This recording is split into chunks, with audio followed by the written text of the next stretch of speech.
The play's running through May 4th. It's 110 minutes, no intermission, so it zips along. It's like an hour 40, and it's a thought-provoking, borderline intellectual thriller that I think is really unique for the stage. It's historical, it's contemporary, it's definitely thought-provoking. My name is Alex Lyras. I am the writer-director of Aristotle Alexander. If you want to hear more about the play, tune into this conversation. Aristotle, Alexander. Tell us the story arc and the characters in your play. There's four characters, Aristotle and Alexander, and then Alexander's mother, Olympias, who is a really fascinating character as she tries to get her son to the throne. And then there's Isocrates, who was a philosopher that was a contemporary with Socrates, but he's a totally different character and real historical person. So Isocrates is kind of the Iago figure of the play. He doesn't trust Aristotle. Aristotle is younger, and Aristotle's really more of a scientist than a philosopher. He's a biologist than a naturalist, and Isocrates is a rhetorician. He teaches people how to defend themselves in court and how to speak publicly, and he doesn't quite understand what Aristotle is doing. So the arc of the play starts with Olympias telling her son that he has divinity in his blood, that she had an affair with Zeus, and Alexander was the result, and he's basically a demigod. And Aristotle comes along and says, "That's just stories. Let's get some facts. Let's use logic. Let's be rational." So he and Alexander are constantly butting heads about things like mythology, and Alexander thinks Pegasus is real, and Aristotle says, show me one. And little by little, Aristotle's rationality starts to creep in, and Alexander realizes that there's some positive factors in being able to think rationally and being able to use logic. So he becomes influenced by him. And Isocrates is trying to tell Olympias, Alexander's mom, not to trust Aristotle, that nobody really knows what he's doing, and he kind of is in exile from Athens. And there's another part of the arc which is interesting, which is Alexander influencing Aristotle, because Alexander is so brash and strong that Aristotle realizes he needs to have some of that bravado too if he's going to go back to Athens and open his own school. Where did the ideal come from for your play, Aristotle, Alexander, and why did you have to write this play? Um, I knew a lot about Greek history. There's a few periods. There's the Golden Age of Pericles, which is about 450 BC, where they build the Parthenon. And as that time declines and Athens loses the Peloponnesian War to Sparta, some really negative things happen. Democracy crumbles, and there's a period called the 30 Tyrants. And I kind of stopped my education about ancient Greece there, thinking, it was depressing, and I didn't want to talk about the negative historical aspects. But then you have, at the worst point in Greek democratic history, you have the height of philosophy. So Plato and Aristotle are practicing and teaching during this period, and with the highs are the lows, or vice versa. With the lows come the highs. So it becomes really interesting looking at 390, 380, 370 BC, where Greece is a bit of a shambles, but you have the height of comedy in the theater. You have plays and festivals peaking. You have philosophy peaking. So that's the period of beginning of Hellenism, and this is where Alexander the Great comes into fruition. And you see Aristotle leave Athens and go up to tutor Alexander the Great. And it's referenced in books. There's several books behind me that I've read that have a moment where this scene takes place. You know, they'll take dedicate a few pages to Aristotle tutoring Alexander the Great in the 3 volume Alexander the Great book behind me, but you don't really get into it. And I don't know if literary writers got intimidated by trying to explain the philosophy, which is a little complicated. Aristotle's philosophy is very complicated in some instances. But I knew that it was real.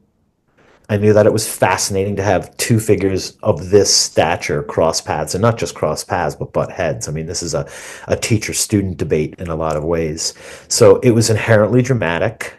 It was something that I imagined could be in, the catalog for a theater company's year, one that they send out to all their patrons. Like, you open that up and you see a title and a blurb, and do you want to buy tickets for the season or buy tickets to that? I said, oh yeah, that I think that can sell as well. I think this idea can sell as well.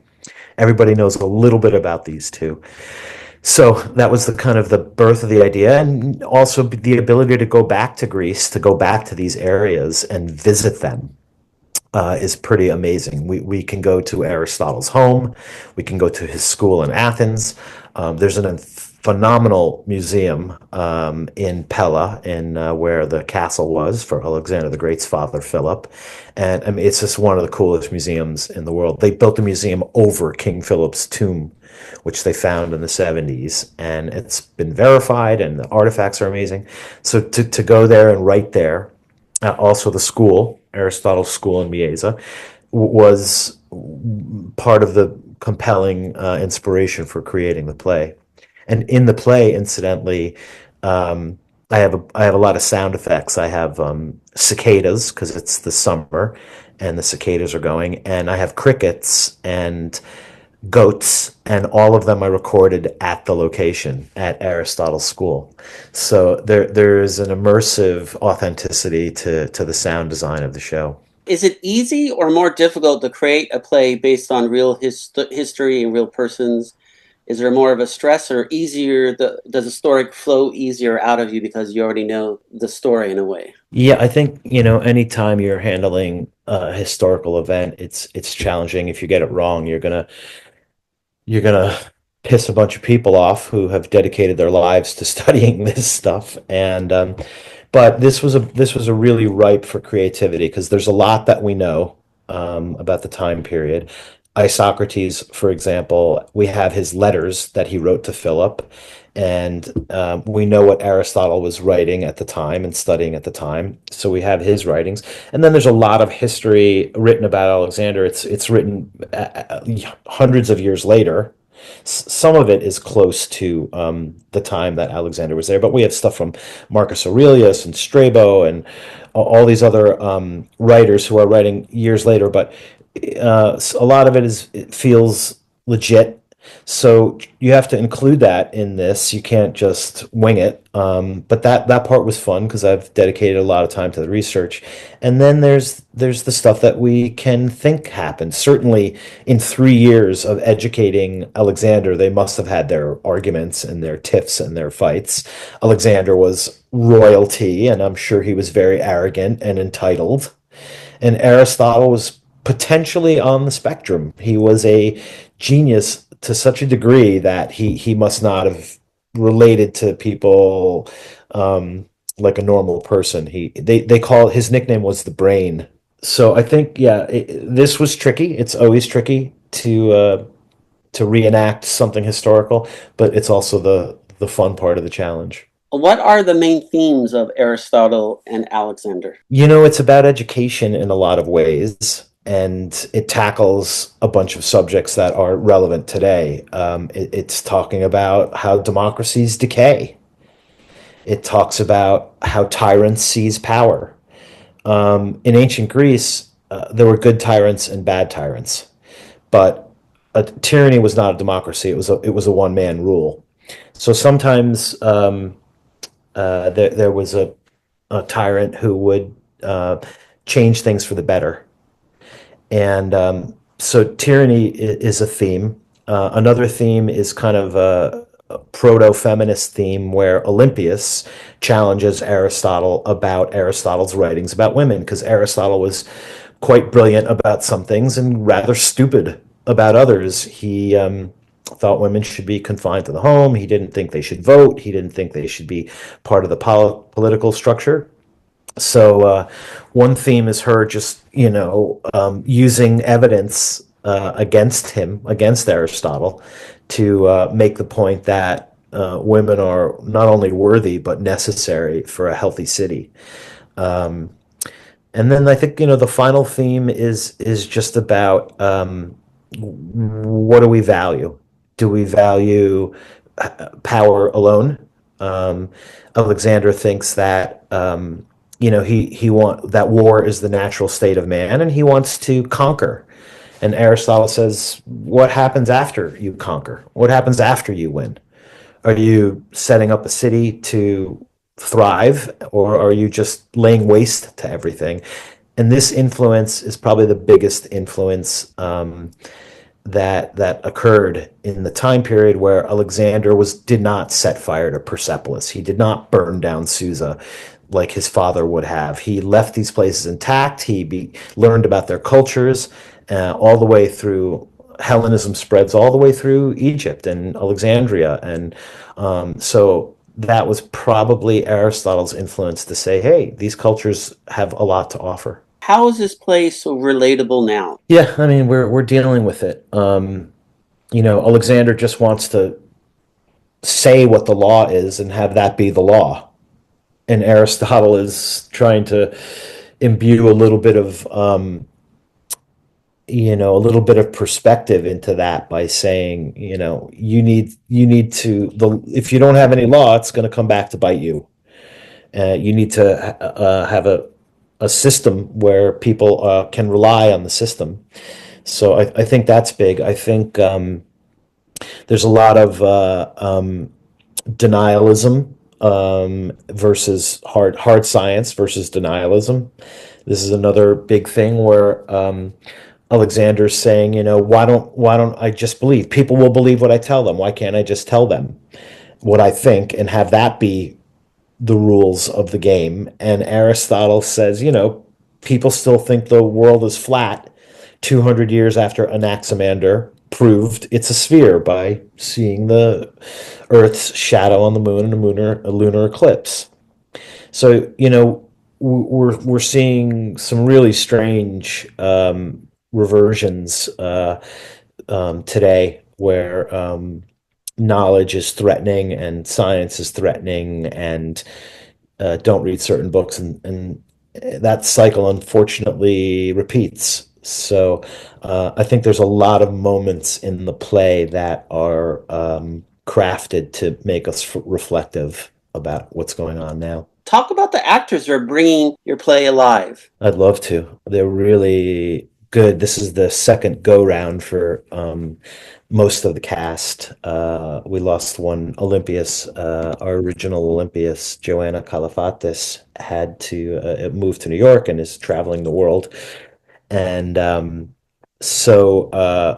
we cast Elise Levesque as Olympias, and she is really wonderful and nuanced. She's done a lot of television work, and she's originally from Canada.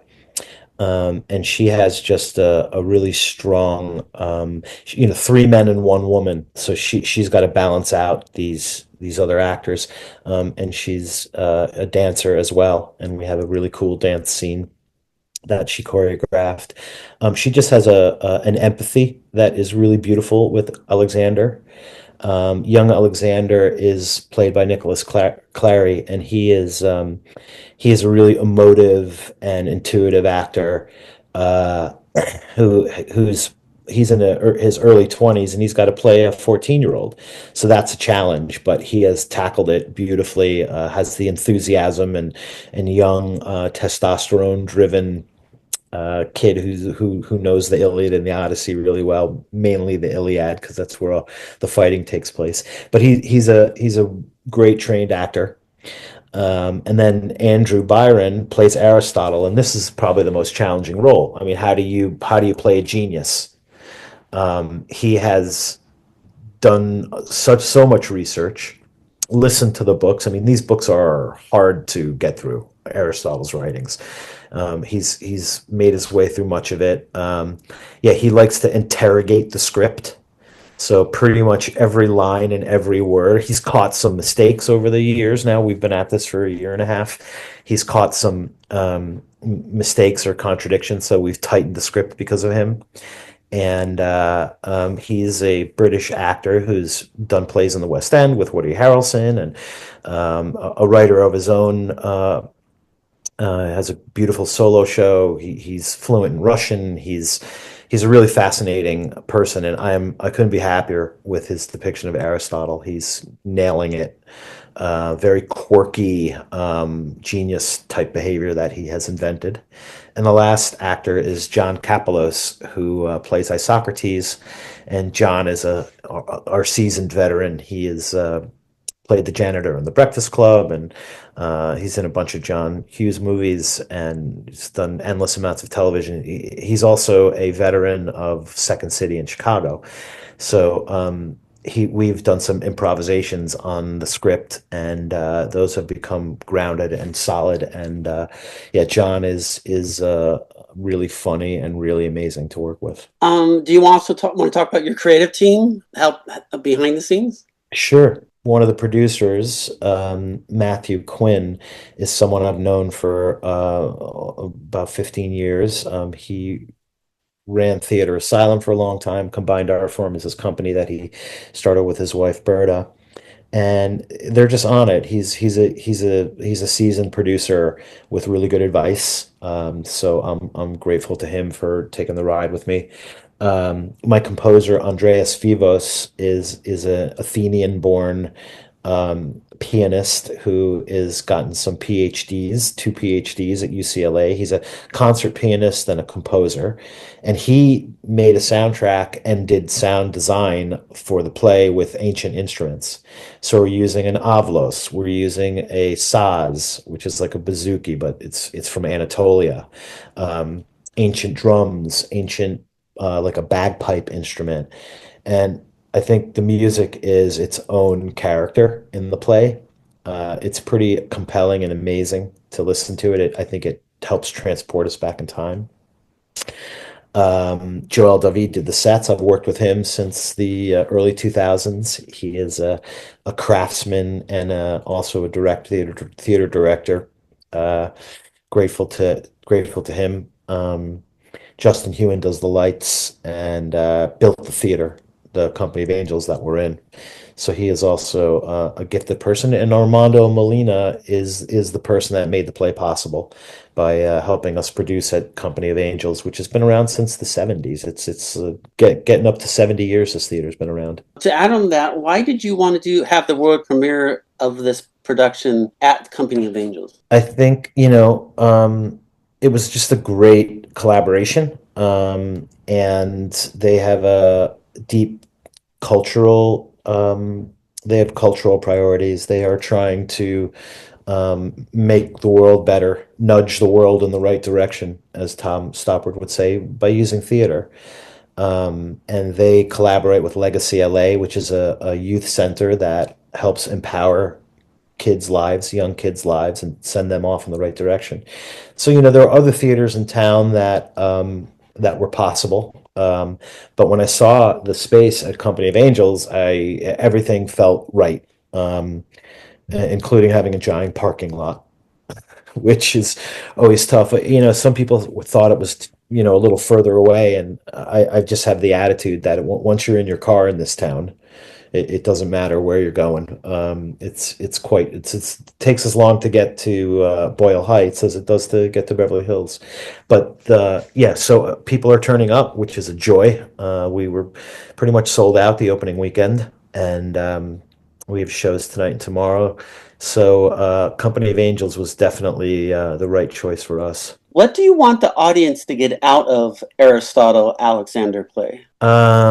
Optimistically, I would say that philosophy and knowledge and education can have a positive effect on politics. It can inform, and we can learn from history. So, and I just hope it provokes some ability to critique what's happening now without getting really pessimistic. Democracies and the form of rule is cyclical. So one thing that we know now, as we see things changing, is that this won't last forever either. There are cycles to how things go. A lot of people who have seen the play have said this makes me want to go back to my books from high school and college and read about them and reinvigorate that. I feel like that's a victory, to have people. I think people are hungry for some deeper stuff. Everything seems consumable, too easily consumable and bingeable. So the play is dense with little, what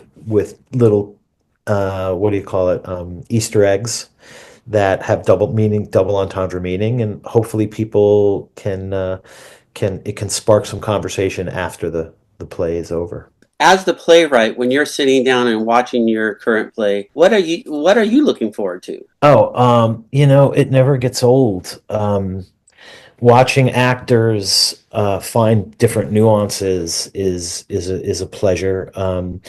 Watching audiences react differently to to the show is a pleasure.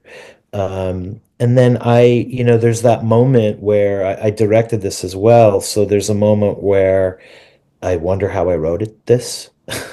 I'm like, who wrote that? Who wrote this? And I think that's one of my favorite experiences, is to try and experience the show as just a lay person. Um, and but I like being there. I like hearing it, and I look forward to going to tonight and seeing the show. And it's come together with so many other elements, like the score and music. Oh, I didn't mention Immerse Studios, which did the visuals, and the visuals are really awesome. A lot of those are also real from the locations. But that's a ride. Look, this is I've been at this for a while, and I want to touch on all visual, audio, everything to make the experience. We actually have some scents as well, because they're supposed to be outside, and they deal with rosemary and sage, and that fills the theater with an odor. So it's a three-dimensional experience that should leave you fulfilled. I was going to ask about the immersive part, but you just talked about it, so that was perfect. So Yeah, it's not cool. The immersive is not, we're not doing holograms, but we do have several elements that are surrounding the audience, and it does make take you a little bit back in time. very important question. Why must viewers attend the production of Aristotle Alexander? I think first and foremost, it's a really well produced piece of theater, and LA can be hit or miss. You can get trapped in a show that feels like time has stopped and you're never going to get out. So we have a very high caliber of actors, movie and TV stars, and also it is a thought-provoking, nonpartisan exploration of power and values and ethics. Can an ethical person gain political power and maintain political power in this cutthroat world? I mean, this is a very more and more relevant question. So I think it will provoke some thought, and I think it will inspire people. Just the audience seems to be leaving with a very inspired kind of feeling. What questions and concerns do you want the viewers to take home after watching your play? Yeah, for sure. I want people to question what they admire in a leader. Some leaders are eloquent and empty. Some leaders are soft spoken and actions speak louder than words. Some leaders have more tact than others. Um, and I want people to leave thinking, what do I value in a person that's in charge? There is a theme in the play about, fantastical and mythological stories versus things that can be proved either through logic or through hard science. So don't be dazzled. It's about form over content. That's a very Aristotelian value, form over content. Let's talk about not what the dressing is and not what the pretty packaging, the wrapping is, but what's in the box. And so that's the foundation of logic. So I want people to get a little bit more critical about their choices. Why is theater so vital? Good for the soul, but also a great place to challenge the mind too. Yeah, theater is everlasting. It's communal, and that is, I think, the um, primary goal. And also, when you see an audience enter, we have really diverse audiences. I think Company of Angels is great for that. We have young and old. We have all races. We have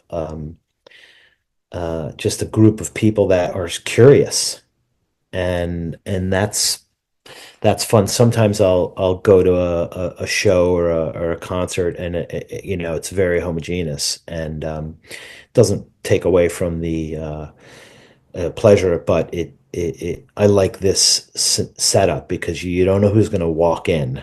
We've had 13-year-olds, we've had um, name they come through. So that just brings you out again, brings you off your couch and into the world, and people react differently, and you get to share that. So theater's never going to die. There was a science fiction show. I can't remember. I think it was Station 11. I think it was, but um, there's a traveling Shakespeare group in this post-apocalyptic world, and they go and put the plays on at these various for these various post-apocalyptic communities. And I just smiled and I said, well, that's real. It just brings back the idea that theater has cultural capital. It's like, there's no more TV, there's no more movies, there's no more cable because it's the apocalypse. But guess what? Theater is forever, and these people are going to, and people are look forward to it. And someone who knows Shakespeare has now value in society that is worth something. So that's my 2 cents on that. When did you fall in love with theater, and why did you have to be part of the theater world? Good question. I just remember, I think the first time my family was in London, and my dad had gotten tickets, some client or some business associate had given him tickets to Carmen, and it was just exciting. We were like in the third row, and the lights went down, and dum dum da dum dum dum. The overture started. I remember my dad leaning over, being like, "This is the overture." And then the curtains opened up, and it was just magic. It was. I'll never forget it. I'm curious what theater was. It was somewhere in the West End, but it was so powerful that I was transfixed, and my sister was transfixed, and so I don't know if I at that moment knew I was gonna pursue that this whole thing, but it was an unforgettable moment. I look back now and just being dazzled by the magic. When did you fall in love with writing? When did it go from an interest to an obsession? Why did you want to create the magic that you saw a while ago? Yeah, I think in college, I had a good year for for dialogue when I was in high school. I had a really good high school experience and teachers that cared, and English, reading books was interesting. But so I learned I had got good foundation in high school, but it wasn't until college when I became a philosophy major that I really got obsessed with writing and ideas and reading everything from the ancient Greeks to Sartre and Nietzsche and the existentialists, and realizing that there was a practical application for philosophy. There was this genre of literature that Albert Camus and playwrights, French playwrights and Russian playwrights could address serious issues and questions. So I think college was the answer to that question. I always like asking this question. Theater experience. Why is it such a unique format for both the audience and the actors? Yeah, it's tactile, it's live, it's kinetic, it's literal. Um, that energy is it's fascinating. Audiences are alive and each one is different and they breathe and react with you, and um, so I think being there is amazing. And especially now when we're more than ever confined to entertainment in our homes, and you go out to the theater, and the experience is really, to me, it's always rewarding. You may hear someone else laugh or gasp at something that you didn't react to the same way, but so it expands your awareness sideways and not just to the stage. And they say audiences begin to breathe together and laugh together and become this kind of cohesive unit, and that is symbiotic with the performers on the stage. So yeah, the live element will never go away, and it's always the magic of the experience. I always ask this question. As you know, ticket sales only cover about 30%. It's more, there's still, you need donations and grants and all like that. So I Yep. always ask this question. Why are theaters like Company of Angels so important? It needs the community's help and support in any way they can provide it. Yeah. Well, I mean, without the community, you get kind of what's happening on Broadway. Broadway has become, a big commercial endeavor. It has been in the past, but you used to be a playwright. You could get produced on Broadway if you had a track record and an interesting play. And now it's become, I don't think that Broadway is aiming to appeal to New Yorkers or theater people. It's become a big spectacle, which is sad in a lot of ways. And tickets for Othello, which is Denzel, are $900, and tickets for the George Clooney play, Good Night and Good Luck, are also $900,000. So community theater is real, and it's for the same reason I just said. It brings people together, and then other things hatch from that. You can see connections occurring after the show, where people are birthing new creative ideas. A lot of people who hadn't been to Theater Company of Angels are blown away, and they're like, how do we get here? How do we rent this? Who do we talk to? Um, so yeah, it's tactical, it's hands-on, it's physical. And like I said, when all this other stuff gets wiped out, we're gonna have these small local communities are gonna be all we have left. So it's nice to be plugged in. My name is Alex Lyras. I'm the writer director of Aristotle Alexander. The play is running at Company of Angels in Los Angeles through May 4th. Maybe we'll extend, let's see. And I hope you take the time to experience a very unique group of people who are bringing to life a very fascinating period in time where the most powerful conqueror that the world has ever known, Alexander the Great, crosses paths and clashes with one of the most brilliant philosophers ever, Aristotle.